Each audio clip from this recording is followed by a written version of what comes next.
Vou compartilhar aqui minha tela. Bom, para quem está vendo a gravação, né, a gente vai começar aqui nosso segundo evento aqui do grupo de tecnologia, liderança em tecnologia. E a ideia é que a gente discuta hoje a temática de estruturas de times, né? Então, deixa eu compartilhar só a minha tela. Eu sempre, no Zoom, eu me perco no share do screen, porque ele se perde na hora de achar qual tela que eu estou compartilhando. Agora eu achei. Colocando a culpa na tecnologia, né? Da minha idade. É isso. Essa é a verdade. Boa. Eu não vou perguntar se vocês estão vendo a minha tela. Parece que tem um áudio duplicado aí, é isso? Aqui, É o meu. Tá, de boa. Não vou perguntar porque vocês provavelmente estão, então eu vou seguir aqui com os slides, né? Essa talk foi extremamente baseada no livro Team Topologies, que eu vou deixar a referência depois no final desses slides. Então a gente pegou alguns pontos principais e fez um resumão assim dos principais assuntos que esse livro aborda.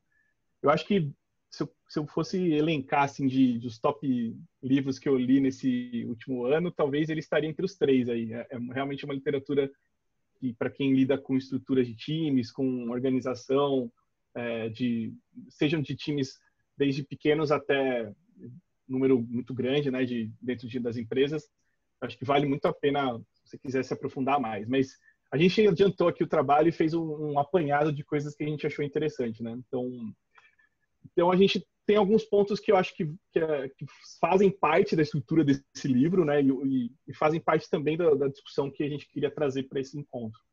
Primeiro, as dores que a gente tem, bem de forma resumida, de coisas que acontecem e a gente realmente vê isso no dia a dia, quando a gente fala de estruturas. Os tipos, e aí é uma sugestão que ele dá aqui de nomes de livro, nomes de estruturas. Tamanhos de times, e uma discussão bem... talvez rasa aqui, mas no sentido de a gente vai pincelar só o assunto, essa teoria de Dunbars aí, do Dunbars Number. Falar um pouquinho de arquitetura de software e design organizacional, como que essas coisas elas estão relacionadas de alguma forma. Carga cognitiva, isso é um assunto muito bom, talvez é das coisas mais interessantes que esse livro traz de conceitos, assim, né? E alguns temas mais gerais, assim, abertos que a gente viu, sobre Team APIs, Office Layout, Channel Names, e é isso, essa é a nossa agenda.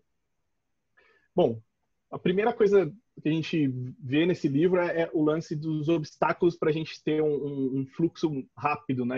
Seja de delivery, seja de comunicação, seja o fluxo no sentido amplo da palavra, né? E então ele colocou alguns tópicos, ele coloca alguns tópicos aqui, os autores, sobre que a gente encontra geralmente aqui, né? E aí, se vocês se identificarem com alguns, aí fiquem à vontade para comentar aí, o mic é aberto, podem me interromper a hora que vocês quiserem, tá? A ideia é para a gente ser interativo aqui. Mas, por exemplo, o software ser muito grande para os times, né? Ou seja, você tem muita coisa de software, muito conceito, uma complexidade muito grande, assim, para os times que você tem na empresa. Isso é super normal de acontecer, né? O design as opções de design que a gente tem na organização não são tão amplas, né? Então você tem só times e aí a gente popularizou o lance de squads e aí esse número, sabe, essa coisa de design de estruturas fica muito pobre, assim, né? E a gente acaba meio que sucumbindo nessa dificuldade da comunicação entre esses grandes times de pessoas, enfim. O Pushing Against Conway's Law, ele fala um pouquinho sobre aquela coisa do tamanho da quantidade de comunicação que você tem entre os times, ela é relacionada diretamente à complexidade que esses times têm. Então, quanto mais complexidade, mais a comunicação é complexa, né? Então, isso acontece geralmente também nos times que a gente vai aumentando a complexidade, a comunicação ainda continua não tão efetiva quanto a gente acha que deveria. Times desengajados, quem nunca, né, teve esse problema de desengajamento de times, né? Acho que talvez talvez a gente pode puxar até um único encontro aqui só para falar desse aspecto. Muitas surpresas acontecem, né, também, seja de negócio, seja de saída das pessoas da empresa, seja de pandemias, né? No caso aí, uma pandemia que surge aí, então essas coisas atrapalham um pouco, né, o andamento dos times.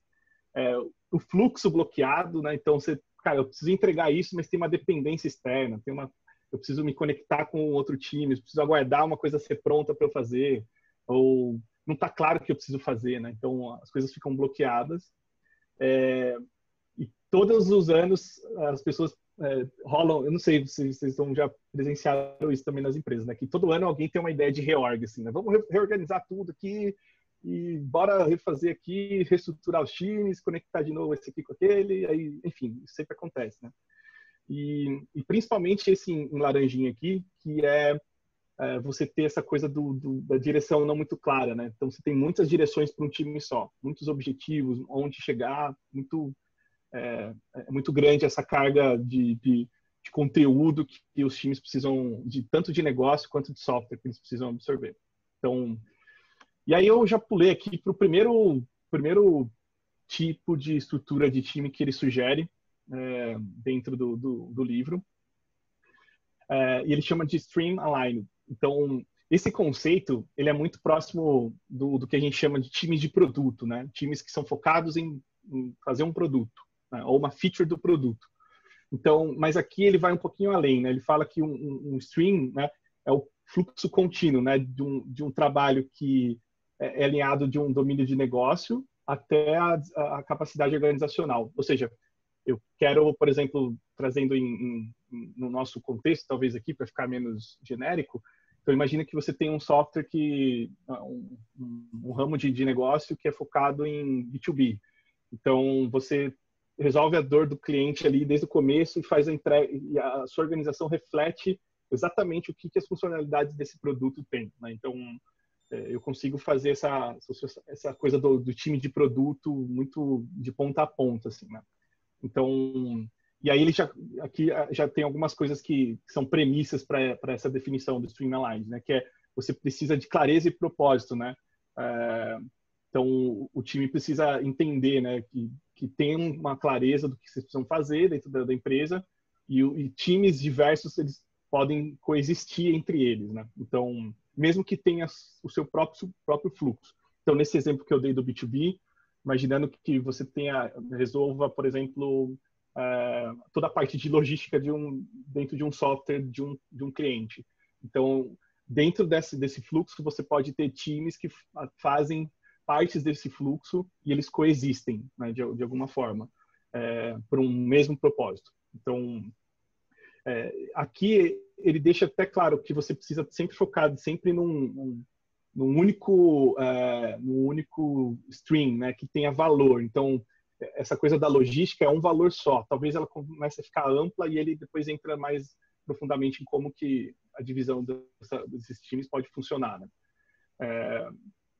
Você pode ter um único serviço ou pode ser um único produto dentro desse conceito de Stream Aligned, né?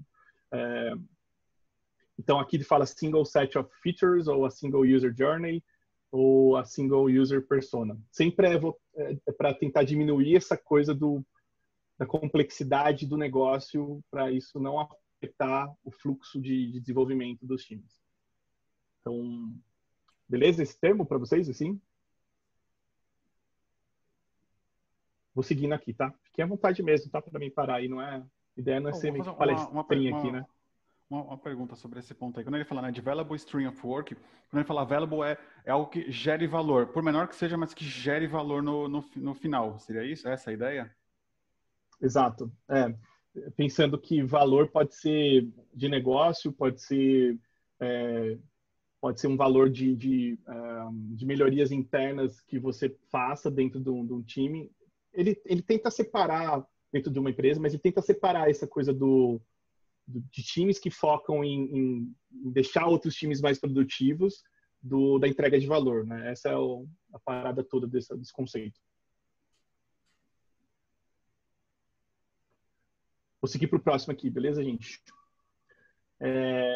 Aqui também eu coloquei outro ponto que ele tem lá dentro do contexto de Stream Aligned, que você precisa de um conjunto de capacidades, né, para que o trabalho seja feito, né? E eu acabei não colocando aqui, mas tem uma lista que ele fala que é bem conhecida para a gente. Eu acho que eu não copiei aqui, tem 2 pontinhos e eu não copiei todas as pontas. Mas tem, por exemplo, você ter pesquisa de usuário, é uma capacidade que o time tem, sabe? Então, você tem segurança da aplicação, é uma capacidade que você precisa para o time. Você tem... vocês estão vendo minha tela aqui? Eu estou dando um Alt Tab para achar aqui onde eu anotei. Ó. Agora eu vou compartilhar com vocês. Tá vendo aqui? Quem sabe faz ao vivo. Design e arquitetura, né? Desenvolvimento e código, infraestrutura, métricas, então user experience. Então esse time tem que ter essa capacidade toda para fazer o trabalho que ele precisa fazer. Então, enfim, voltando aqui para os slides, isso é o que é necessário para a gente definir que um time é stream aligned ou um time de produto, como a gente mais conhece aqui.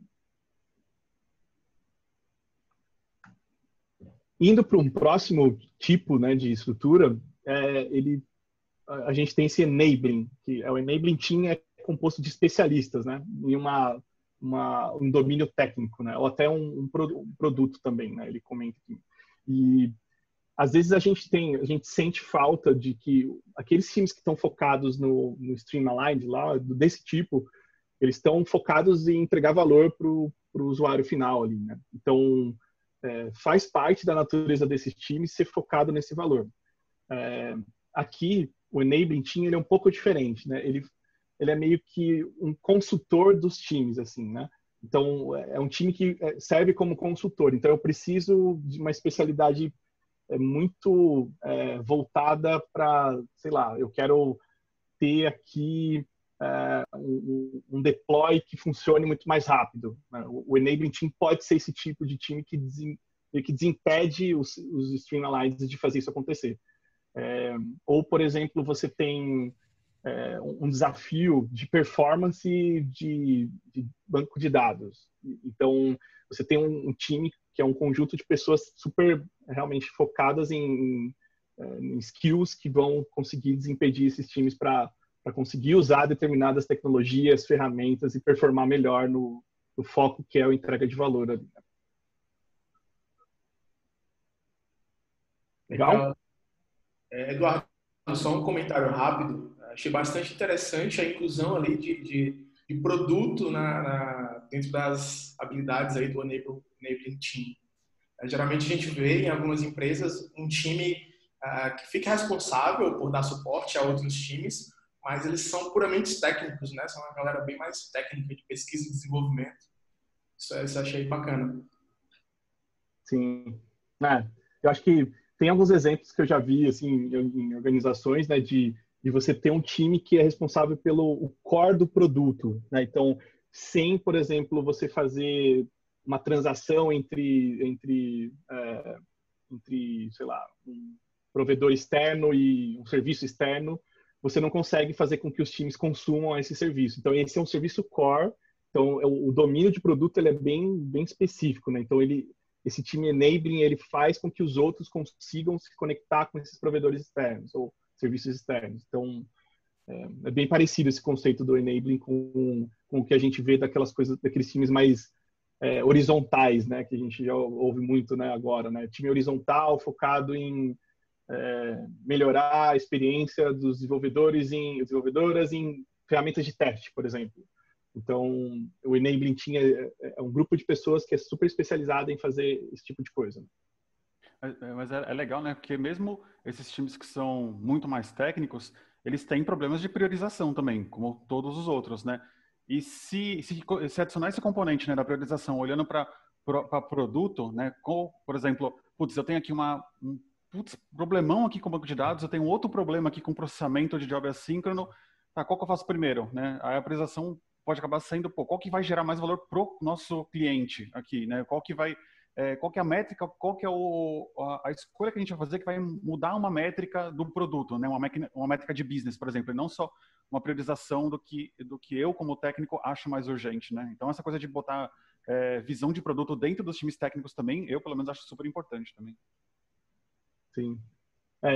E é legal o que você falou, Wagner, porque você precisa saber a dor dos clientes internos ali, né? O que a galera está precisando, que ferramentas que a gente pode melhorar aqui, né? Que tipo de coisa que realmente impede os times que são focados nesse lance do stream aligned ali para performar melhor ou para conseguir entregar suas tarefas ali, né?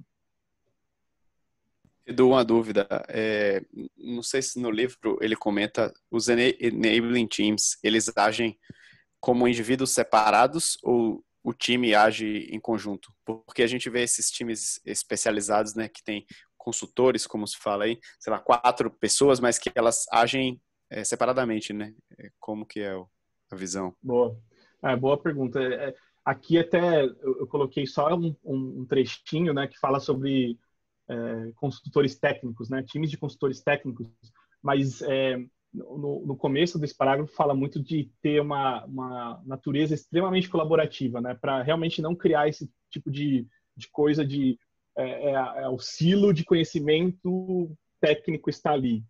E, na verdade, é muito para desimpedir os times, né, nada mais do que isso, né, então no livro ele deixa, os autores deixam bem claro assim essa pegada de não ser a torre de mármore, né, que ele fala ali do conhecimento, que você precisa buscar os sábios ou as sábias do conhecimento, né? Então, inclusive, nesse capítulo, é muito interessante porque ele dá várias dicas para isso não acontecer e que tipo de coisas que a gente deve medir nos times para ver se isso realmente não está acontecendo, assim, sabe? Então, quais os comportamentos que a gente espera de um time desse, sabe?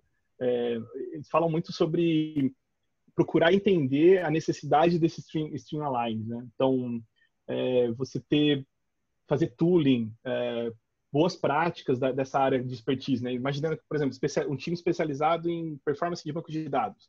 Então, esse time não é que precisa concentrar o conhecimento todo da empresa sobre performance de banco de dados, mas tornar os outros times capazes de usar essa expertise para conseguir se aproveitar da velocidade, da performance dos bancos de dados. É mais esse conceito, assim, né? Outra coisa que eu vejo também é aqueles times que são responsáveis, hoje está muito famoso o lance do design system, né? Então, imagina, um exemplo perfeito é esse, assim, criar componentes para que todos os times de stream aligned consigam consumir e usar na minha interface aqui, sem eu ter que realmente pirar em criar um framework de interface. Então, esse time se especializa em criar essas ferramental, eu ia falar ferramentaria com ferramental junto, não ia dar certo. E, então, eu acho que é muito isso. Ele cita até que ocasionalmente você pode ter esses times meio que se conectando com serviços externos, sabe? Então, eu preciso integrar com um serviço terceiro, e aí esse time ocasionalmente pode fazer isso, né? Mas não é o propósito inicial, né? Show de bola. Boa. Eu vou continuar aqui para os próximos. Tem esse outro que é o Complicated Subsystem. Esse é engraçado até o nome, né? Porque o nome é engraçado, mas eu acho que faz parte também do nosso dia a dia, né? E, de repente, você tem uma parte no seu produto que você precisa realmente de pessoas que tenham conhecimento extremamente específico, tanto de tecnologia quanto de ferramentas, e que o sistema realmente depende ali, né, dessa galera para manter o domínio de negócio funcionando, né? Então, esse sim é um pouco mais focado em especializar as pessoas em trechos desse fluxo que a gente comentou dos times. E eu acho que esse talvez seja até um pouco parecido com o enabling, mas ele difere porque você realmente tem pessoas responsáveis ali para reduzir a carga cognitiva dos times do Stream Align, né? Esses times Stream Align estão focados em entregar valor para o cliente. Eles não podem parar para se especializar em um banco de dados específico que eu preciso pegar criar um sistema que integre com, sei lá, um negócio super eu esqueci o nome do termo, caramba. Específico? Não, ia falar... em termos de linguagem baixo nível, caramba, de linguagem de baixo nível, extremamente ali, negócio que quase que é maquinário ali, se integrar com uma coisa muito hardware ali, sabe? Então, esse time é super complicado para esse stream aligned parar e aprender um negócio desse, assim, não faz sentido. Você pode contratar pessoas especializadas em fazer aquilo e manter o software rodando e fazendo manutenções e evoluções, né? Então, o complicated seria mais ou menos isso, né? Por exemplo, processamento de vídeo, sabe? Não é todo time de produto que quer focar em ter o vídeo mais performático com toda o transcode mais foda e processamento possível. Então, você tem um time que é focado exatamente nessa parte complicada do sistema, né? Então, enfim. Já viram alguns outros exemplos disso também?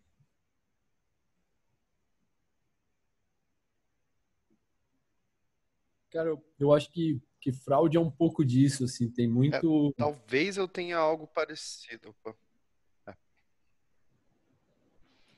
Então, Vai lá, continua. Não, pode ir lá. Não, pode ir, tá tranquilo. Eu acho que é muito, tipo, quanto mais tempo, mais tu vai ganhando conhecimento especialista, entendendo, e aí é um joguinho, né, que aí tu vai fechando portas.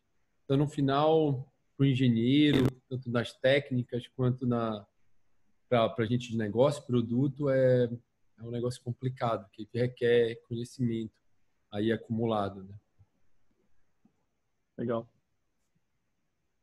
Eu tava falando que talvez eu tenha algo bem parecido, porque dentro do nosso produto aqui a gente tem várias coisas diferentes, né? Mas existe um core é um produto de segurança e existe o core de segurança do produto. E aí a gente tem um time que é responsável por isso, e é um time especialista em segurança. Apesar deles desenvolverem coisas que no final da história até entrega valor de fato, às vezes tem feature inteira que sai dali, mas existe o foco desse time. É bem parecido. Boa. No livro também está bem explícito que existe uma semelhança com enabling, que é você prover e atender, na verdade, não prover, as necessidades do stream align, de novo. Então, aqui é sempre sobre dar suporte para os times que realmente estão focados no stream, né, do produto, né? Então, mas aqui muito mais complexo, no nível mais complexo da coisa, assim, né? Tecnicamente complexo, assim. Bom, vou para o próximo aqui, que é o último são 4 tipos de time que eles escrevem aqui, e o último é o de plataforma. Acho que esse é um pouco mais comum, a gente já tem ouvido bastante esse termo, ou foundation, ou plataforma, é bem parecido com esse conceito, né? E o propósito desse time é conseguir fazer com que os times de Stream Align consigam entregar trabalho numa autonomia, né? Então, conseguir entregar coisas com autonomia, por exemplo, você conseguir fazer deploys de uma forma autônoma, sem depender de uma aprovação, sem depender de todo um passo a passo para isso chegar para os clientes, é um dos principais objetivos desse time, né? Então, esse time mantém, por exemplo, toda a ownership de build, running e fixing, né? E aí, quando ele fala fixing, é monitoramento de erros, resposta a crash, como melhorar esse tipo de coisa para que os times consigam resolver suas próprias dores, mas é possibilitar e criar ferramentas para essa galera usar. Então, imagina que você tem serviços que dentro da sua empresa, você não pode parar um time streamline para focar em melhorar o CI, sabe? Você até pode, não é que você não pode, mas o objetivo ele acaba meio que ficando múltiplo ali, né? E aí a gente tem um negócio que a gente vai entrar agora, logo nos próximos slides, que é a carga cognitiva dos times, né? Então, você aumentando a capacidade dessas pessoas, o conhecimento delas sobre partes da sua empresa, e você aumenta o pool de conhecimento de pessoas que sabem sobre o assunto, mas ao mesmo tempo a carga fica muito maior, né, para a galera assimilar os conceitos e os conteúdos e os domínios da sua empresa, né? Então é muito mais sobre isso do que você criar ilhas assim dentro da empresa, né? Lá no livro tem alguns exemplos também até de servir APIs, assim, sabe? Então, um time de plataforma pode ser isso também, né? Eu posso ser a plataforma, a gente comentou aqui, né, de segurança, né? A plataforma que provê conexão com dados sobre determinados clientes e que retornam, sei lá, um score, sei lá, alguma coisa do tipo que eu consigo verificar se eu consigo usar aquela informação ou não. Então, esse time de plataforma pode ser usado para esse tipo de coisa, né? De criar ferramentas API self-service, assim, né? Que eu consigo utilizar lá quando eu quiser.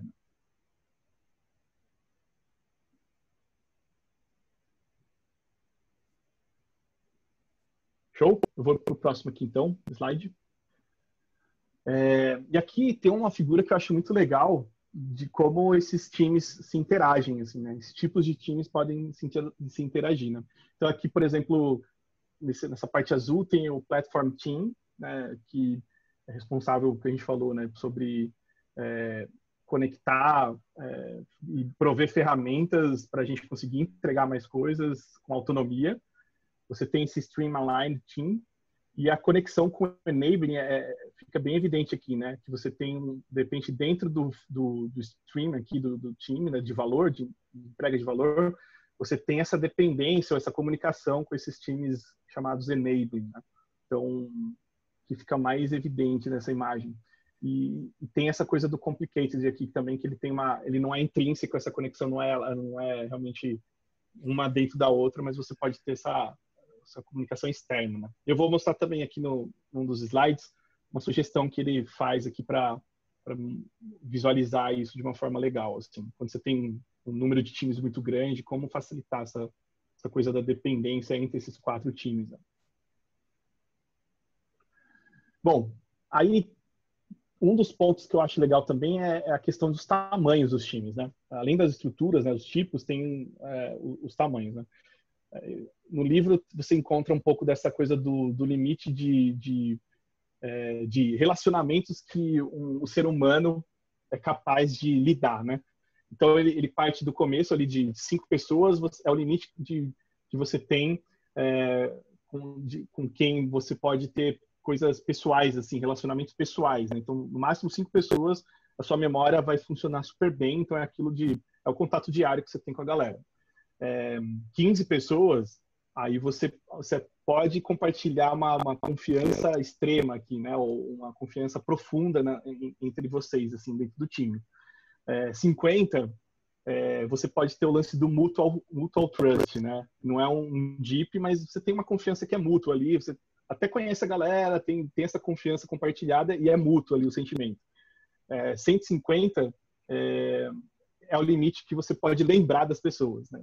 Então, passou disso, já era, ferrou, aí a gente já entra em estudos, ele cita estudos até de 500 a 1.500 pessoas, que as pessoas podem manter uma vaga lembrança de quem são, mas é o limite do ser humano, assim, 1.500 pessoas é meio que ao extremo de pessoas que têm uma memória super legal e conseguem se relacionar com outras. E ele traz isso no livro, os autores trazem isso no livro justamente para justificar o lance do tamanho dos times mesmo, né? Então, ele tem uma sugestão, assim, de você ter tamanhos entre 5 e 8 pessoas no time, né? E aí ele coloca esse high trust, quando você tem organizações que têm uma alta confiança entre as pessoas, você pode até ter 15, que tudo bem, assim, ele joga muito com o lance da confiança e da comunicação aqui, tá? Então, é interessante. Tem uma coisa mais aprofundada sobre isso. Estou só passando um pouco uma pinceladinha aqui. Tem outro conceito de famílias, né? Eu não gosto muito desse termo para empresa, mas ou tribos, né? Você tem tribos de times ou é um grupo de times de não mais 15 pessoas, né? Então, aqui entra o lance do 150 que eu citei logo no slide anterior, né? Que você pode ter essas tribos de no máximo 150 pessoas, que ainda você tem essa coisa do mutual trust lá, né? E aí já entra mais do que isso, você pode ter divisões, profit, P&L ali, né? Lines. Tem outras empresas que trabalham com segmentação de clientes aqui, que aí a temática é um pouco maior. E aí são grupos de mais de 150, de não mais de 150 ou 500 pessoas. Então, você tem meio que unidade de negócio, talvez, aqui, né? E uma imagem legal que ele traz aqui também no livro é essa, né? De quanto que o tamanho dos times vai evoluindo e quanto que você deveria trabalhar em número de times, né? Então, você começa com um time de 5, depois até em 15 você pode ter esses 2 a 3, 50 você vai criando um pouco mais de carga, a carga de confiança já ainda é mútua, mas ela existe. Aqui você tem grupos de tribos e aí unidade de negócio inteira. É um capítulo inteiro falando sobre número, assim, lá. Então, para quem se interessar depois em mais detalhes, tem aquelas coisas, aquelas regras das 2 pizzas também, né? Se você conseguir comprar 2 pizzas para o time, é um tamanho legal. Se você precisa comprar mais, quer dizer que tem alguma coisa errada ali no tamanho. Mas é claro que isso é só um jeito de você usar essa regra aqui das 8 pessoas até 15 ali, né? Uma pergunta, esse livro chama Team Topologies, né, que você falou. Ele fala exclusivamente de equipes de produto, é isso ou ele fala de uma maneira um pouco mais ampla também? Não, ele foca em times de software mesmo, né, todos ligados a software num contexto geral, amplo, assim, né? Porque acho que a sua pergunta era mais se 5 é relacionados a, sei lá, pessoas desenvolvedoras ou outros papéis, né? Ou não? Não, era entender se o livro, é que eu não li, né, eu não conheço o livro, se ele focava mais nesses aspectos de desenvolvimento de software mesmo ou acabava falando de outros tipos de equipes também, de coisas diferentes, né? Mas pelo que eu entendi que você falou, é mais orientado a desenvolvimento de software mesmo, né? Equipes de produtos digitais, pelo menos, né? Sim, exato. E aqui é engraçado que aqui até ele tenta extrapolar só o engineer aqui, né? Só a pessoa que desenvolve, para falar sobre número num contexto não específico, né, de software. Mas o livro todo permeia software, no desenvolvimento de software em geral, assim, de produto principalmente. Beleza. Aqui eu só coloquei uma pinceladinha, né, sobre esse lance de arquitetura de software design organizacional, né, que é uma citação que eu acho muito legal que ele tem no livro, que é cada parte do seu sistema de software precisa ter um dono, sabe? Precisa ter um time sendo dono daquilo, né? Cada parte desse software que você tem, né? Então, isso quer dizer que você não deveria ter um ownership compartilhado de componentes, bibliotecas ou até código. É uma situação que parece meio forte, assim, né? Você dizer que isso não pode acontecer, né? Mas é muito sobre o ponto de você diminuir a complexidade do que esses times lidam, né? Então, eles são bem enfáticos nessa definição. Né? Oi, Edu, uma dúvida ali, no slide anterior. O que significa você ser dono desse pedaço, né? Que seja componente, dado que hoje em dia a gente tem essa estrutura em que os times trabalham nos componentes ou no código, na aplicação. O que significa ser dono? Ele traz uma definição do que é? É muito... Se você for trazer para o nosso dia a dia, imagina que, por exemplo, você tem um serviço ou um conjunto de serviços que é responsável por, sei lá, a parte vamos supor que é um B2B de logística. Eu vou dar esse exemplo aqui porque talvez seja mais simples de falar. Então, você tem um serviço que calcula o frete, por exemplo. E calcula o frete, ele se conecta com provedores externos para saber esses valores ou prazos e endereços, por exemplo. Então, esse valor de calcular o frete fica sobre a responsabilidade desse time, né? Então, o domínio é desse time. Então, qualquer outro time que precise usar dessa feature de falar com o terceiro, quem é que eu falo, né? Com quem que eu converso para tirar dúvidas? Com quem eu peço funcionalidades, né? Então, esse é o conceito do owner que ele cita no livro ali. Entendi. Então, se um outro time precisar implementar, sei lá, quer fazer um teste AB com o cálculo de um terceiro, ele não vai ser o time que é dono que vai implementar. E, tipo, isso viola o que ele imagina? Ou qual que é o problema hoje? Tem os sistemas que são separados por times, né? E os times, eles podem implementar PRs em qualquer sistema. Só que quando você implementa um PR no outro sistema, pode ser que você quebre o sistema, né? E aí você tem que consertar o sistema. É por isso que eu queria entender se ele vai nessa definição do que é ser dono. Tipo, não, essa fronteira é só minha, só quem implementa sou eu. Ou ser dono significa se quebrou, eu tenho que achar quem quebrou para consertar. Enfim, não sei se ele entra nesse nível de detalhe. Sim, sim. Não, o que você está falando, eu não coloquei aqui nos slides, mas chama... Ele tem um capítulo sobre interaction modes, que é como que esses times interagem, né? Porque se a gente está falando que eles são donos, né, isso vai acontecer, o que você falou, isso vai ser super comum de acontecer, da gente precisar de colaboração entre os times, né? Então, ele classifica como times de colaboração, que eles vão ter que trabalhar juntos, não tem como evitar isso. Você tem times que são as a service, tipo, você consome ou provê com algum tipo de colaboração. Então, a colaboração é meio que as a service, assim, sabe? Então, quando eu preciso, eu me conecto com essa galera.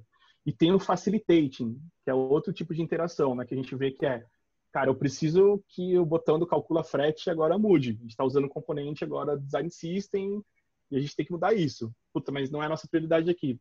Mas vamos lá, vocês precisam fazer isso? A gente vai facilitar isso acontecer com a nossa supervisão. Vocês vão ter nossa ajuda para revisar código, para revisar o trabalho que está sendo feito, né? Então, e principalmente, a gente não está conseguindo, sei lá, fazer com que os componentes alterem por conta dessa coisa específica do código. Esse time atua como um facilitador, assim, sabe? Beleza. Inclusive, ó, nessa imagenzinha que eu coloquei aqui no começo, essas bolinhas aqui que vocês estão vendo, é um tipo de colaboração, tá? Bolinhas ele coloca na legenda como facilitating. Então, o enabling aqui é justamente aquilo que a gente falou, né? Você trabalha numa parte complexa do sistema, então o stream-align vai precisar do enabling em algum momento. Então, a modo que esse time interage é no modo facilitador. Já aqui no Complicated, essa correntinha aqui preta que vocês estão vendo, essas dois elos aí, é o X as a Service, né? Então, esses times funcionam como um serviço. Eu me conecto com eles, eles são como um serviço para mim. Quando eu precisar, eles vão me ajudar, mas é meio que ele já tem ferramenta disponível para eu usar, já tem um API disponível para eu consumir, ou já tem, sabe, uma documentação que eu possa ler e entender as coisas. Uma coisa que eu percebi interessante sobre esse esquema de responsabilidade, né, de equipes, acho muito, muito legal falar disso. Vou tentar ler esse livro. Uma coisa que eu vivi na prática é a composição da equipe influenciando a arquitetura do software, porque eu tinha ali duas equipes que estavam mexendo no mesmo sistema e por causa da formação delas acabaram decidindo em quebrar o sistema, mas não porque precisava, porque eles não compartilhavam coisas, eles compartilhavam muitas regras de negócio entre si, só que fazia muito sentido para as equipes trabalharem de forma independente. Então foi uma coisa curiosa que eu vi, né? Que a própria formação da equipe influencia na arquitetura do software, em vez de ser o contrário, né? Acho que uma coisa que pode acontecer também. Muito isso, cara. No livro ele comenta... É legal que tem uns casos de uso, assim, de estudos, né? De casos, na verdade, né? Não casos de uso. Que ele comenta de algumas companhias e os tipos de estrutura ele tenta relacionar no livro, assim. É muito bom, assim. Vale a pena também por causa disso. Bom, deixa eu voltar lá, então, onde eu estava. Essa é a parte que eu acho que mais... quando eu e o Will, a gente viu isso aqui, que mais brilhou o olho, assim, né? Que é a carga cognitiva dos times, né? Então, um dos fatores que mais aumenta a fricção, né, na entrega de software hoje em dia é o aumento constante, assim, né, do tamanho e complexidade do code base, né? Isso a gente vê, isso é comum, né? É um negócio que não é segredo para a gente. Quando o code base vai aumentando, a complexidade vai aumentando, a carga de complexidade que as pessoas têm que lidar com aquilo aumenta proporcionalmente, né? Então, e isso ele chama dessa coisa do cognitive load aqui, que você começa a crescer tanto que isso atrapalha demais, assim, a evolução e realmente o flow desses times, né? Então, e aí o que eu achei mais interessante é essa divisão em 3 tipos de carga cognitiva que ele comenta ali, né? Eu falo ele, mas são 2 autores, tá? Mas é mais fácil, senão tudo no plural aqui. Tem a carga cognitiva intrínseca, né? Que é tipo, ela é relacionada ao aspecto do fundamento da tarefa ali, né? Até o espaço do problema aqui. O que é isso, assim, né? Por exemplo, o que é essa estrutura dessa classe aqui, né? Como que eu crio um método novo? Isso é intrínseco da carga cognitiva, né? É como aquele software, como aquele code base ele foi estruturado, como que ele foi desenhado. Isso é intrínseco da carga cognitiva. Isso a gente não tem como evitar, né? Isso vai acontecer, isso é inevitável. O extraneous aí, cognitive load, e é o segundo, ele tem o lance do environment, né? Então, qual que é o ambiente que aquela tarefa ela está sendo feita, né? Então, por exemplo, beleza, mexi na estrutura da classe, tá, mas como que eu faço o deploy desse componente de novo, né? Como que eu configuro esse serviço? Então, aqui entra muito aquela coisa do platform que a gente comentou antes, né? E até do enabling, né? Então, você começa a aumentar a carga cognitiva do time. Aí tem o Germany, né? Germany parece alemão, né? Germany Cognitive Load, que é o aspecto da tarefa que precisa uma atenção especial de aprendizado, né? Ou uma performance super alta. Então, eu acho que eu comi aqui uma parte do texto, né? Mas aqui entra aquele lance que a gente comentou, né? De como que eu faço para integrar num software de IoT, sabe? E essa tarefa às vezes vai ser feita uma vez, mas o aspecto dela, ela exige que eu pare e eu tenho que ter uma atenção de um aprendizado que eu não tenho ainda. Então, essa é a carga cognitiva que ele chama de Germania aí, né? Então, achei muito interessante porque quando ele traz isso, quando ele traz esse aspecto, ele já entra nos pontos dos tipos de time, assim, né? Então, tem todo um embasamento antes de falar por que aqueles 4 tipos ele está estruturado dessa forma, né? Outra coisa aqui que é a continuação do texto, na verdade, é também como que eu interajo com esse X ou Y serviço, né? Então, como que eu me conecto? Qual que é o contrato que eu tenho com esses serviços, né? De API, de comunicação. Ele retorna que tipo de resultado, né, na API. Então, essa carga cognitiva germânica que ele cita. Tá bem pincelado, tá, gente? Mas vocês vão ver, se vocês se interessarem pelo livro, eu tô parecendo o maior vendedor do livro aqui, né? Tipo, devia depois fazer um link patrocinado aí pra Amazon. Já me convenceu a ler, já. Aí, tá vendo? Só um adendo rápido. Eu não li o livro ainda, tá na minha lista aqui. Mas eu assisti uma talk que os 2 escritores dão e é bem interessante, assim, você já consegue ter um bom overview, assim, do livro, assim. Eu vou deixar o link aí no chat e se vocês quiserem ver também, parece ser bem, é bem bacana, vou assistir. Sim. Tem um site, teamtopologies.com, eu coloquei no final aqui, que ele já virou meio que um... virou meio que um... Eles fizeram do livro já um produto, né? Então, tem workshop, tem curso, tem palestra online. Então, é interessante, né? Como essas coisas de conteúdo evoluem assim rápido. Mas, falando ainda de carga cognitiva, tem um formulário que eles bolaram no Google Forms. Inclusive, tem um GitHub deles que também tem vários assets que vocês podem usar lá. Mas um deles é como descobrir a carga cognitiva dos times. Então, é um assessment, assim, sabe? Que você tem lá. Então, tem umas perguntinhas que os engenheiros e engenheiras respondem de 1 a 5, né? E você tem um resultado ali para medir como que está a carga cognitiva dos times. Então, talvez um exercício que vale fazer também, né? Para a gente descobrir essas coisas, né? Boa. E aí, aqui eu coloquei uma das perguntas, né? Você sente efetivo e capaz, né, para responder em um tempo que seja ideal ali, né, ao trabalho que você é pedido para fazer, né? Tipo, isso é uma pergunta interessante, né? Quando você faz para alguém que desenvolve, né? Você se sente capaz quando algo é pedido a você para ser desenvolvido, você se sente capaz de fazer isso num tempo razoável e que você se sinta efetivo? É um negócio de carga cognitiva, né? O quanto que eu consigo medir isso, né? É muito mais cada pessoa respondendo ali, não tem muito como você realmente entrar na métrica ali, né? Existem alguns softwares, tem um software que a gente tem usado, chama Velocity, que é da Code Climate. É muito interessante essa ferramenta, porque a gente começou a pirar no uso dela, porque ela é baseada em repositórios, né? Então ele pega e extrai todas as métricas do repositório e constrói métricas de todos os tipos que você imagina, né? Desde commit de indivíduos, que eu acho que aí é extremamente nocivo, né? Enfim, mas você consegue visualizar, por exemplo, o tempo que um pull request demora desde o primeiro commit naquele branch até quando ele for mergeado na master.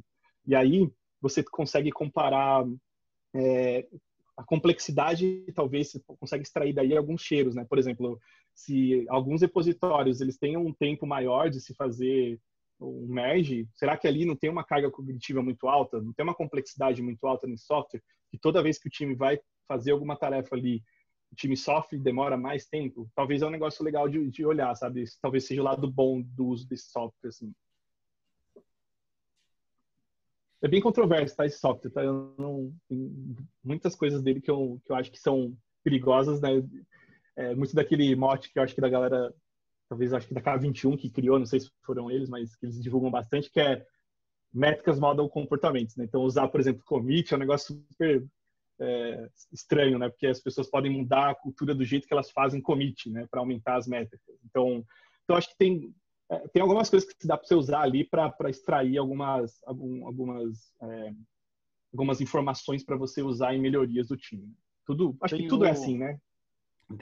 Tem vários softwares meio malvados, assim, né? Tem o Git Prime também. Tem um que eu acho legal, que é o do Jorge Guimarães lá, que é o Source Level. Ele sempre preza, assim, por ser métricas do time, né? Como é que a gente melhora o time sem necessariamente expor a pessoa, né? É muito bacana pensar nisso, né? Como produto também. Sim, total, cara. Exatamente. Muito bom. Bom, continuando aqui ele tem um exemplo da complexidade, quando você tem times que absorvem vários domínios ao mesmo tempo, né? Então você tem o time A aqui com dois domínios complexos e dois domínios complicados, assim, né? E aí depois dessa sugestão que ele faz ali, que eles fazem no livro, você começa a quebrar esses times para eles começarem a focar realmente em domínios específicos, né? Então, o time 3, ele consegue ter uma carga cognitiva menor e ele representa essa carga cognitiva aqui no gráfico como essa conexão verde entre as pessoinhas aqui, né? Então, você ainda tem interação entre os times, mas os domínios estão separados. Então, esses times conseguem focar realmente no que é realmente mais essencial, né, para ser feito. Tem vários desses conceitos aqui, tá? E exemplos com gráficos também. Vale muito a pena. Agora uma tela vermelha no rosto de vocês aí, né? Eu vi o rosto de vocês brilhando de forma... Esse é o semáforo. Enfim, aí a gente tem um conceito que eu gostei bastante desse... Eu coloquei general porque são coisas espalhadas do livro aqui, né? Mas tem essa coisa do Team APIs. Quando você tem times que têm uma longa vida aqui, né, ele chama, e eles acabam tendo esse ownership, né, de partes do seu sistema, você precisa ter algum jeito de mostrar o que esse time faz e com quem ele fala, né? E aí ele tem esse exemplo de Team APIs, que eu achei muito interessante, que talvez até eu comece a adotar lá nos times que hoje eu sou accountable lá, mas você tem, por exemplo, o nome, o tipo do time, né? E aí entra aquele streamline, enabling, complicated platform. Você pode entrar em detalhes, né? Que parte de qual plataforma isso aqui faz parte. Vocês provêm algum serviço para outros times, né? Então, que tipo de serviço, Service Level Expectations também é um conceito que está ali no livro. Outros times têm de nós, assim, né? O que eles esperam a nível de serviço do nosso time? Qual que é o software que a gente tem responsabilidade, né? E a gente evolui aqui, né? Qual tipo de versionamento que a gente usa, né? Aqui é o nosso wiki, sabe? Os nossos canais no Slack são esses. Você pode procurar a gente. Nosso horário da daily, mas é isso aqui, eu não sei. Aí você pode personalizar do jeito que você quiser, mas é um jeito de você abrir o readme do seu time, assim, sabe? Então, tem mais coisas que ele coloca aqui, por exemplo, isso aqui são os nossos serviços atuais, isso aqui é os dias que a gente trabalha, as formas que a gente trabalha, desculpa. Isso aqui é os improvements que a gente faz que são cross-team. E eu gostei dessas duas tabelas que eu achei interessante, né? Qual que é os times que a gente hoje interage mais. Então, eu interajo com o time X, o modo de interação é colaboração, qual que é o propósito dessa interação e qual que é a duração, né, que a gente tem. Assim, geralmente é semanal, geralmente é mensal. O outro lado disso é os times que a gente espera interagir em breve, né? Então, você já tem uma visão de que, em breve a gente vai interagir com essa galera aqui, talvez quem é gestor do time ou gestora já pode ficar atento ali para buscar informações, para tentar ver qual que é o API desses times, enfim. É uma ideia muito que eu acho bacana. Assim. Se eu não me engano, o Marcelo está aqui também, a gente está na mesma companhia, né? Eu acho que a gente tem um servicinho via terminal que você coloca o nome do service e ele dá quem é o dono, né? Quem é o owner daquele serviço, né? Então, esse tipo de ferramenta é super legal, né? Você tem dentro da... A gente está falando também num ambiente que tem, sei lá, mais de 500 serviços e aí um negócio que é muito grande. Mas isso é fácil de se perder com 10, 20 sistemas, assim, né? Então, talvez ter essa visualização mais simples, não precisa ser um CLI, mas ter um README desse tipo, ajude a diminuir essa busca por informações, né? Outra coisa que agora a gente está em pandemia, eu achei legal só comentar, mas como a gente está isolado, é o lance do layout do escritório, né? Isso também influencia no modo de interação entre as pessoas, né? Então, você tem times que preferem ficarem fechados sem barulho. Eu não sei, você já deve ter passado por isso quando você estava... Saudades do escritório, né? Quando você estava no escritório, aquele barulho infernal, e tem times que não conseguem focar e as pessoas não curtem isso. Então, você tem esse lance do closed off meeting rooms, ou office rooms mesmo, né? Aqui acho que ele fala muito de sala de reunião, mas eu acho que eu trouxe aqui porque é uma polêmica que sempre rola, né? De open space, open office ou não. Mas o ponto principal que ele comenta é você ter espaço para você fazer whiteboard, você ter um lugar para o time fazer stand-up dailies. Enfim, é importante ter o escritório também correspondendo com a disposição e organização dos times, né? Outra coisa legal é o nome dos canais, né? Isso aqui também, Slack, é uma coisa absurda, né? Ou outra ferramenta que se baseia nesse conceito de canais ou salas, né, de conversa. Então, até o nome é interessante, né? Você ter, por exemplo, deploy pre-production, practices, né? Você ter esses sufixos assim bem definidos facilita você achar as pessoas, né? Então, eu quero achar um time, então você já começa a digitar team, traço, e aí tenta achar o seu time. É muito mais fácil do que 1000 canais ali numa lista, né? Então, é uma dica legal aí para ajudar no encontro de informações, encontro de pessoas. Enfim, resumindo, né? Resumindo, a gente já faz 40 minutos que a gente está falando aqui, mas tem esse é o livro, Team Topologies, é desses dois caras, o Matthew e Manuel, né? Ele é português, eu descobri esses dias agora, ele é Manuel Paes, bem portuguesado o nome. E tem o link do livro, eu vou compartilhar com vocês esses slides, com certeza, e aí vocês podem depois visitar o site aí e ver se vale a pena comprar o livro ou não, aí vocês decidem, mas acho que era isso, galera. Deixa eu dar um stop aqui para voltar para a discussão. E aí eu queria abrir aqui, a gente tem 20 minutinhos, 19 na verdade, para discussões, perguntas, dúvidas. Não precisa ser relacionada ao livro, se quiserem trazer problemas para a gente discutir, aqui um espaço aberto aqui para todo mundo ficar à vontade.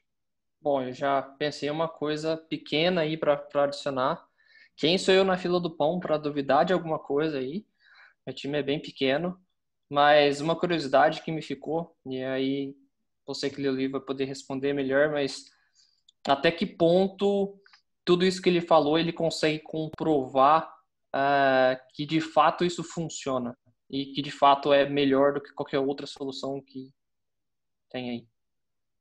Muito bom. Os dois, eles têm experiências em consultoria sobre design organizacional, né, de times de tecnologia, e dentro do livro tem muito casos reais, assim, de estudo que eles usaram para chegar nisso, né? Então, do nada está no capítulo, eles viram uma sessão de use case, assim, e aí você tem realmente companhias que eles trabalharam fazendo. Tem várias, cara, tem companhias do mundo inteiro, assim. Então, acho que é um conjunto das experiências que eles ganharam fazendo consultoria nessas empresas, né? No vídeo, nesse vídeo que eu colei aí no chat, ele também fala sobre alguns casos de estudo, assim, é bem interessante ver, cara. Te recomendo ver aí o vídeo, cara. Deixa eu mostrar para vocês aqui até um livro no Kindle, que tem uma seção, eu achei animal, isso acho que todo livro devia ter se estivesse focando mais vocês estão vendo minha tela aí, né? Mas tem aqui, ó, Case Studies, deixa eu dar um scrollzinho, Industry Examples. Então tem aqui um índice de todos os estudos de caso que eles fizeram, ou exemplos mesmo, assim, sabe? Então, Adidas, sei lá, várias aqui, cara. Ele é bem focado nisso mesmo, então vale a pena, assim, dar uma... Por exemplo, deixa eu pegar um aqui, por exemplo, aqui da IBM. Então, ele tem esse formatinho aqui, ó, Case Study, Team Interaction Diversity at IBM, aqui, em 2014. E aí ele fala um pouquinho de como era o time, ele traz aquele gráfico, os gráficos que ele usa, ele traz para dentro do estudo de caso aqui. Enfim. Ô, Edu, é só uma dúvida. Eles citam no livro, em algum momento, a Conway's Law, de Conway? Citam? Sim, tem um capítulo inteiro disso, cara. Eu vou deixar aberto aqui, acho que o livro. Tá? Aí vocês podem fazer um walkthrough aqui comigo. Conway... Deixa eu ver se acho. Tem um monte de match aqui no livro inteiro, mas tem aqui, ó, tem um capítulo inteiro falando sobre essa lei e o porquê que ela importa, né? Então fala para entender o que é. Ele tem até uma provocação aqui do Reverse Conway Maneuver aqui, sei lá. É meio que fazer o reverso da lei de Conway para quando você tem, por exemplo, esse cenário aqui, né, de você tem um time A que é front-end e o time de front-end e o time de back-end, ele é um time só, mas está dividido em dois sub-times, sabe? Meio que esse é o time de front, esse é o time de back. E ele explica que o shared database aqui, como que isso influencia, né, na lei de Conway. E aí ele tenta fazer uma provocação do reverso disso, que é, e se eu não quiser usar, por exemplo, um shared database, né? Se eu não precisar, só porque é um banco de dados, eu preciso realmente estar, todos os meus domínios precisam estar num banco de dados. E aí ele mostra aqui uma solução, né, meio que como evitar esse tipo de coisa, né? Você ter as APIs bem definidas, separando por API, client e o data store aqui, né? Legal, legal. Só para, assim, caso alguém não conheça a lei de Conway, se tu quiser simplificar, mas assim, basicamente a arquitetura do teu software ela é reflexo do desenho do teu time, né? De como teus times estão organizados. Então, em super resumo aí. É exatamente isso, cara. É exatamente essa a lei. Mas é lógico que ele entra no estudo, né, do por que essa lei existe, mas o seu resumo é perfeito, assim. Parar aqui, tela. Vou compartilhando, não. Acho que vale dizer que não é algo novo. Acho que é da década de 70 ou década de 60, não lembro. Mas é um estudo bem antigo que se faz sobre o reflexo da organização do time no código que é produzido. Boa. Eu não sei se no livro, em algum lugar, eventualmente, Edu, fala do modelo Spotify e da viralização desse modelo, dos prós e contras disso. O não modelo, né? O não modelo Spotify. Sim. Pô, Eu acho legal, cara, essa discussão. Eu tava discutindo isso com um amigo meu que trabalha com consultoria de design organizacional. Eu acho que tem um pouco do lado bom e ruim, né, dessa difusão do conceito do modelo Spotify, né, que primeiro é mostrar que o lado bom é que você tem alternativas aos times tradicionais, né, da forma que eles se organizam, né, então tem algumas coisas de cultura que o modelo ele acaba puxando, assim, meio que se você fizer assim, inevitavelmente você vai ter que ter uma estrutura de compartilhamento de conhecimento, que são as guildas, você vai ter que ter o conceito de tribos, que até que ele fala um pouco, né, de families ou tribes aqui, né? Eu acho que esse é o lado bom para mim, que ajuda a gente a discutir sobre isso. Agora, o lado ruim é o copy-paste ali, achando que isso vai ser a solução, né, dos problemas de cultura. Inclusive, tem uma talk, acho que em 2019 ou 2018, de das pessoas ali que participaram desse movimento em 2014, quando ficou difundido, né, esse conceito do modelo deles, que ele fala, cara, a gente nem queria chamar de modelo, esse é um dos pontos, né? Ninguém produtizou o modelo Spotify, né? Isso virou meio que depois daquele blog post que a gente citou, e muita coisa que eles praticavam ali já não existe mais lá. Então eles falam muito tinha um negócio que eles faziam meio que o almoço do time. Isso ninguém fala, né, dessas outras coisas de cultura, né? Mas tinham várias coisas no blog post, no vídeo, que é dividido em algumas partes lá, se eu não me engano, que eles falam de coisas muito interessantes ali de cultura, que eles faziam eram práticas da época. Hoje já não faz mais sentido, né? Então eles deixaram práticas e começaram novas. Mas eu acho que isso é muito o reflexo da nossa indústria digital no geral, né? De pegar metodologias, aplicar e achar que aplicou, só ligar a chavinha e desligar que as coisas mudam, né? É até engraçado, porque o mercado enterprise, assim, abraçou, o mercado mais tradicional, né? Abraçou essa coisa do Spotify e hoje deve ter até certificação de modelo Spotify. Não, virou jargão, né? Virou jargão. Então, um consultor X vai lá e fala, cara, não tá no modelo Spotify, então, porra, tu é moderno, cara. É igual o Scale Agile Framework lá, o SAF, sei lá o nome. Não sei se alguém gosta desse negócio, mas Safe. É dose o negócio, é complexo. Sim. Mas vocês falando aí, eu fui procurar se tinha certificação. Tem o Agile at Scale, que é o que justamente você citou, Wagner, e tem uma certificação aí, ó. Training at... Safe. Sério, Safe foi um dos primeiros a sair certificação de Scale Agile.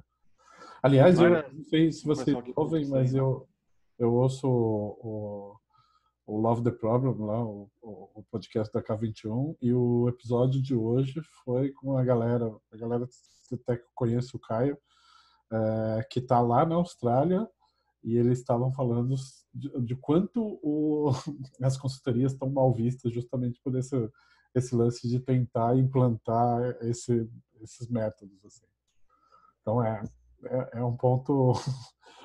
Mas aí eu acho que é polêmico, mas, cara, eu acho que aí entra também que a partir do momento que vira mainstream, os caras querem comprar esse negócio pronto, entendeu? Ninguém quer perder o tempo de montar o time e criar e fazer os baby steps. Todo mundo quer comprar a solução pronta, entendeu? O cara quer ir lá na prateleira, comprar a solução e implantar. Então, tipo, instala um Agile aqui na minha empresa e bora aí. Instala o Agile, é isso. É isso que acontece. E não adianta nem ter também só a equipe de engenharia. Imagina que toda essa equipe de engenharia está trabalhando num negócio ágil, super legal, se o resto da empresa não está também, né? Se esbarra, por exemplo, num requisito de compra que bate no financeiro ou no RH e o financeiro e o RH estão trabalhando na maneira tradicional, né? E a empresa toda tem que abraçar, né? E infelizmente o pessoal compra, e mesmo que tenha sucesso na área de engenharia, acaba esbarrando no resto em outras equipes também, né? Bem difícil. Isso é outra coisa que o pessoal da K21 fala bastante lá, que assim, durante esses 20 anos de movimento ágil, o ágil ficou restrito aí só a parte de entrega de software, mesmo os times de desenvolvimento de software. E depois de um tempo é que a galera começou a entender e falar, cara, não adianta a gente colocar todo um esforço de fluxo e de otimização de fluxo só nessa parte, assim, se a gente não olha para o resto da companhia. Então, acho que é um movimento grande. Depois, muito ruim. Mas trazendo para o nosso contexto aqui de... Ô, Anderson, se você ia falar alguma coisa, manda ver, cara. Não, eu acho que talvez ia até sair da linha de raciocínio de vocês, mas é que você citou a parte de carga cognitiva e tal, e é um lance que eu vivo discutindo com as pessoas a respeito disso, porque em determinados contextos as pessoas esperam que todos os desenvolvedores de um time de 20, 30 pessoas, espera-se que o ideal é que todo mundo ali saiba de todos todo o code base, saiba de todas as regras de negócio. E existe uma cobrança sobre isso, mas assim, na minha cabeça isso nunca, assim, eu nunca consegui ver uma forma de escalar isso de verdade, sabe? De falar, não, é possível que todo mundo saiba de tudo ao mesmo tempo, né? E ainda mais considerando essa questão de demandas que a todo tempo ali estão caindo, né? Então, assim, eu gostei muito desse modelo da forma que o livro mostra, assim, sabe? De estar preocupado com essa questão, assim, também de, assim, que é mais factível, né? Eu acho, assim, que a forma que ele mostra é muito mais fácil a gente medir até os resultados depois, né? E de saber quem procura, enfim, toda essa questão, do que esperar algo que talvez ainda mais, como você falou, que o Codebase cresce a todo tempo, esperar que todo mundo ali vai ser apto para, num eventual onboard, qualquer um ali pode treinar uma pessoa para trabalhar em qualquer uma das squads, vamos dizer assim, né? Então, eu gostei muito dessa parte aí, assim, e mais um que vai comprar o livro também, me convenceu. Eu vou gerar um link, cara, de referência aí, né? Justíssimo. Tipo, a referência aí, tipo, sei lá, eu ganho um workshop deles. Aí a gente traz aqui pro encontro aqui, a gente traz pra cá. Né? Essa carga cognitiva, inclusive no livro, fala muito sobre um estudo feito em 88, de onde vem esse conceito de carga cognitiva, é um estudo psicológico, assim, né, de o quanto as pessoas conseguem memorizar coisas, né, domínios complexos e complicados, né, ele tenta fazer essa diferenciação, né, de complexidade e o que é complexo, o que é complicado, né. Troca de contexto nesses domínios complicados, a gente não fala muito disso, mas de repente você tem uma tarefa, você está focando, sei lá, em parte do sistema, e aí a próxima tarefa é outro sistema. Calma, peraí, deixa eu ver o que eu tenho que fazer aqui, deixa eu, né, preparar minhas ferramentas aqui de trabalho, né. Então essa troca de contexto também impacta na carga cognitiva do time, e aí essa coisa você não consegue ver, é um negócio virtual que acontece ali, né, meio que o conhecimento tácito que a galera chama, né? Que você sabe que funciona assim. Então, depois de um bom tempo, você aprende que aquilo funciona daquele jeito. Mas até aquilo acontecer, cara, já passou meses, assim. A gente perdeu um tempão distribuindo essa carga de conhecimento do time, né? Legal. E Edu, tu lembra se existe algum outro tipo de ferramenta aí sobre carga cognitiva além lá da enquete com os engenheiros, tipo alguma outra prática, alguma outra coisa relacionada? Cara, eles colocam só essa ferramenta do formulário. Provavelmente eles seguram alguma outra ferramenta para o workshop, né? Eu acho que deve rolar isso. Mas tem algumas dicas lá no livro, assim, sabe? Do tipo, para você medir com essas surveys, mas determinar também, por exemplo, eu mostrei uma imagem de um time lidando com 2 domínios complexos e 2 sistemas complicados, né? Então, ele sugere você ter, no máximo, 2 domínios complexos e se evitar o complicated, que é aquele outro tipo de time, né? Dentro de um só. Então, separar isso. Então, ele começa a abordar como fazer esse split de times, assim, baseado nessa carga cognitiva, né? E tem um negócio que é legal, que tem um capítulo do livro que ele fala muito sobre monolitos também, tá? Então, como fazer esse corte dentro de domínios e que tipo de passo você pode tomar. Eu nem entrei aqui nesse aspecto porque realmente é mais técnico, né? Mas também tem algumas dicas lá, ele cita alguns conceitos de domínio, de negócio, como você evoluir aos poucos saindo do monolito e aí fazendo com que esses domínios passem a pertencer a esses times, né? Então, também tem só um capítulo inteiro disso, assim. É muito bom.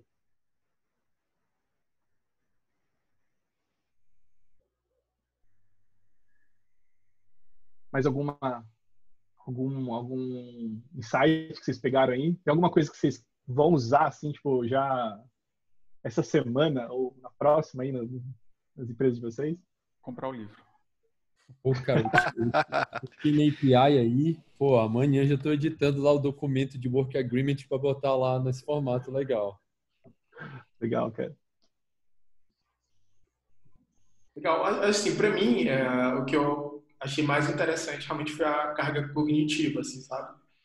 Os outros assuntos que tu trouxe são legais, mas não são tão inovadores assim. Eu acho que esse lance de estudar a carga cognitiva do time é algo que eu não tinha parado para pensar antes.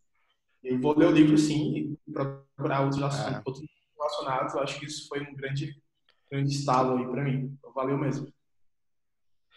Eu concordo, cara. Eu tava na linha aí de procurar uma estrutura de uma organização melhor do que a que eu tenho hoje, mas na verdade me despertou essa parte do cognitivo, porque assim, eu tenho bastante cobrança do VP de engenharia da empresa, que é, porra, você subiu o produto ali em 6 meses e aí agora você faz uma feature, parece que leva outros 6 meses. Então eu acho que fica muito claro a carga cognitiva e otimizar e entender onde ela está sendo um gargalo e melhorar, eu acho que talvez é mais importante do que pensar em uma nova estrutura ou uma nova organização. Não, e aquelas categorias lá, inclusive, tu pode entender por que tu tem uma alta carga cognitiva, né? Se, por exemplo, a tua infra é muito ruim de fazer deploy, eu trabalhei numa das empresas que eu trabalhei, era horrível, era inóspito fazer um deploy. Então, porra, tu conseguia fazer rápido a feature, mas botar no ar, tu fala, cara, se eu fizer uma merda, eu derrubo o site inteiro numa feature que tem nada a ver. Então, isso daí era além de ser muito trabalhoso, pesava demais, etc. Mapear esses fatores que aumentam a carga, eu acho que é o segredo, né? E aí você vai ter vários fatores, como infra, muitos débitos técnicos que a gente acaba comprando para ganhar velocidade, que triplicam a nossa velocidade daqui a 6 meses, né? Então, mapear isso aí eu acho que é bem legal. E muda com o tempo também, né? Muda, com certeza. E faz sentido até, na verdade, localizar esses pontos e pôr o Enable Team para trabalhar em cima disso e construir um Enable Team para pegar e matar aquele ponto que gera um gargalo. É um caminho bom esse, meu. E é legal que, por exemplo, esse lance que vocês falam de detectar essas coisas, né? Tem um trecho que fala sobre detectar as interdependências entre os times. E eles citam um caso do Spotify, que eles criaram uma planilha simples, assim, né? Tipo, time tal, owner desses sistemas. E aí você vê, tá, mas peraí, a gente precisa desse sistema também. Tá? Enfim, achamos aqui uma interdependência. E aí, a partir daí, você começar a falar, tá, que beleza, que podia ser um enabling team, esses times consumirem esse enabling team quando precisavam. Então, às vezes você não precisa de uma ferramenta, assim, muito, né? É mais você pegar as informações e conectar elas, né? Exato.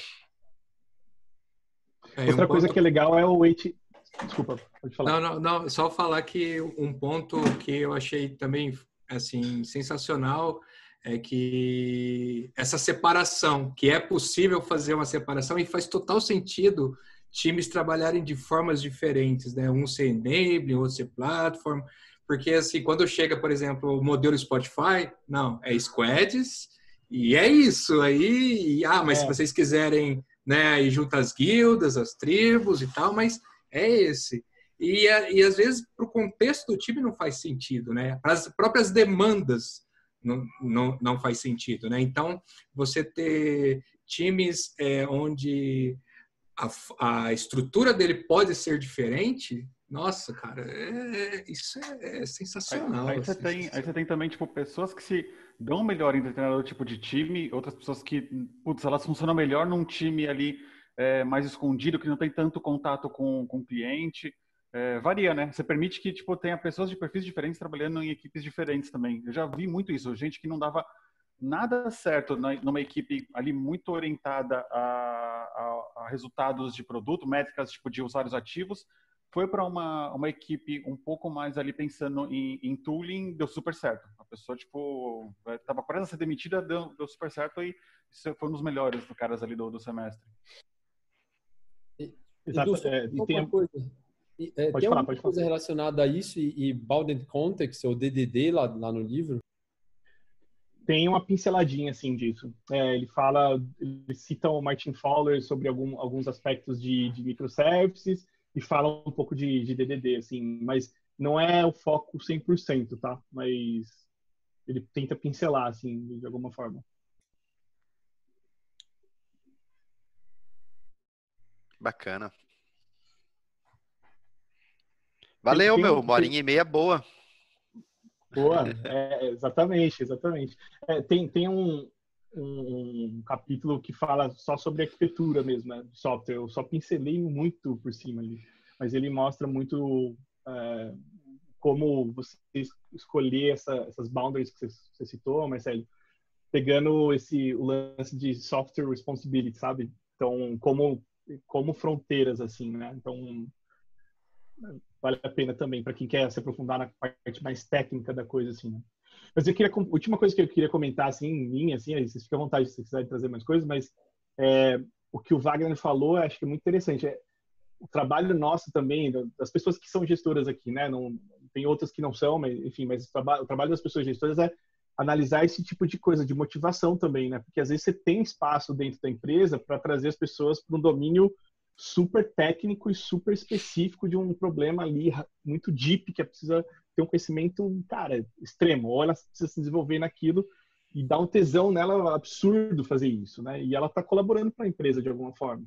Ao mesmo tempo que você tem uma galera que quer ver a coisa na mão do usuário ali, quer ver o produto rolando. Então você consegue, com essa estrutura, fazer um match tanto organizacional e tudo que a gente falou aqui dos benefícios.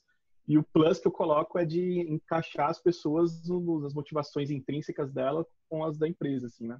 Então, acho que esse é parte do nosso trabalho também, identificar isso, assim, né? Eu concordo, e aí eu acho que ainda vai um pouquinho além, Eduardo, que assim, existe quem se dá melhor em cada cenário, mas também tem as pessoas que são por ciclos e elas vão rodar em todos os cenários. E aí você consegue achar o ciclo da pessoa.